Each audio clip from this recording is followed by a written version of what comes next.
Let's get into some of the things we want to talk about. I mean, there's so many things you're involved in, and we'll start with your job and what you do as your official capacity as president of NAR.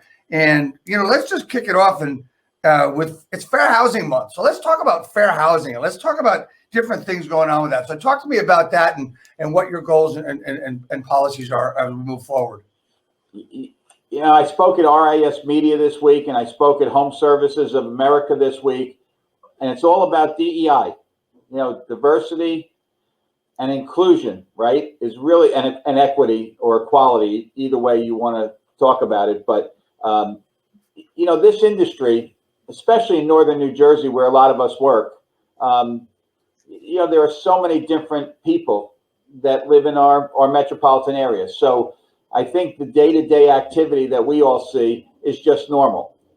But around the country, and even in our own area, I don't think we're educated enough about fair housing, the laws, the protected classes, so on and so forth. So we've issued a challenge, and I would issue it here to everybody that's watching. We asked our leadership team, our board of directors, our executive committee to take what's known as the Fair Housing Challenge, to watch a video called Fairhaven, which is about an hour and a half. And you can go to nar.realtor Fairhaven, and it's about a simulation of storytelling about real life discriminations that take place. And if you take the test and it's interactive, you'll be amazed at what you don't know. Second part of that challenge is to watch a video that's about 45 minutes called Implicit Bias, where you subconsciously don't even know that you're acting in a discriminatory manner. So we've challenged our team there.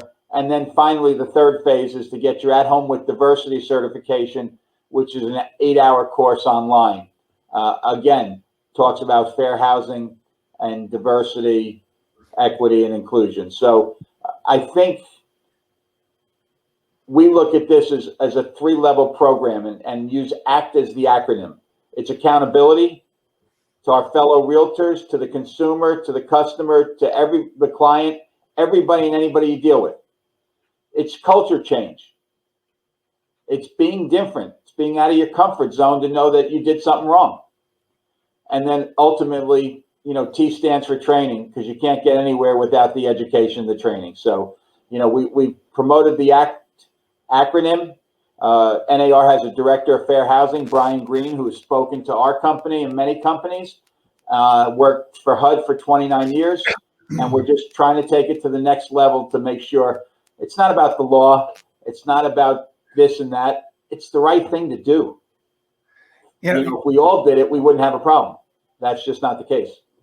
The interesting part of there's two things that you said here that, I mean, it all is really cool and really, really important. But you said two things. You talked about culture change, and along with that, I put together with that the right thing to do.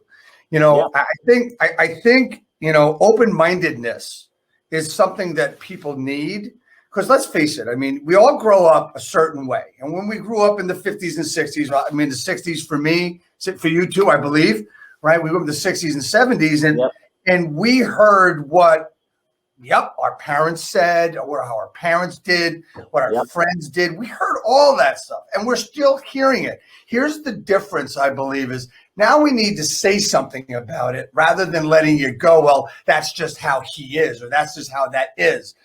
So what I'm getting at, Charlie, is culture, right? The culture change of what it is, and not taking it anymore, not standing for it anymore. And I don't mean in an aggressive manner. I mean in a culture change sort of manner. Like, hey, you know what, man? This is what it is. Does that make sense to you?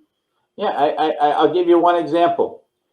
Section 8, right? If you're a listing broker on a property, and the agent that's working with the prospective tenant says the word Section 8, how many listing brokers run from that?